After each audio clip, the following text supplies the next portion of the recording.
የሩታ ፍቅረኛ መጣ እንዴት ከየት መጣ የሚለውን አሁን በዚህ ቪዲዮ ላይ የምነግራችሁ ይሆናል። ቪዲዮን እስከ መጨረሻው ማየታችሁን እንዳትረሱት።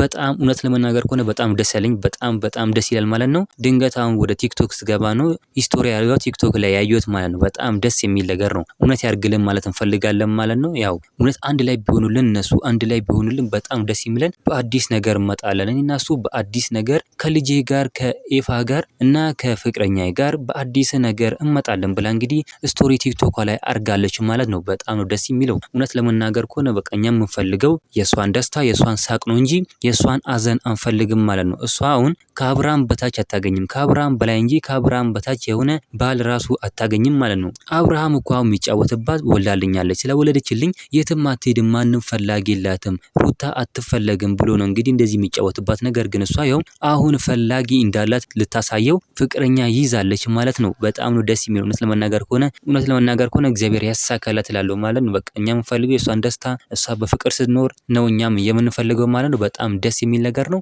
አብርሃም ይሄንን ነገር ሲሰማ በጣም እንደሚናደድ እርግጠኛ ነኝ ማለት ነው። አብርሃም የሚፈልገው በቃ እሷ እንድትናደድ ሩታ በቃ ስርስሩ እንድትሄድ ሁሉ ቀን ስርስሩ እየሄደች እንድትለምነው ነው። ነገር ግን እሷ መቻሏን ይሄው ፍቅረኛ ይዛ መቻሏን ከሰው ጋር መሆኗን ፈላጊ እንዳላት ማሳየቷ ራሱ አንድ ነገር ነው ማለት ነው። ይሄ ራሱ ለአብርሃም አንድ ማስጠንቀቂያ ነው ማለት ነው። በጣም ነው ደስ የሚለው። እናንተ ምን ትላላችሁ? ሀሳብ አስተያየታችሁን ኮሜንት ላይ ማስቀመጥ እንዳረሱ፣ ቪዲዮ ላይክ፣ ቻናሉ ሰብስክራይብ ማድረግ እንዳረሱ። በሌላ ቪዲዮ እስከምንገናኝ በያላችሁበት የዓለም ዳርቻ ሰላማችሁ ብዝት ይበልልኝ። ደህና ሁኑልኝ።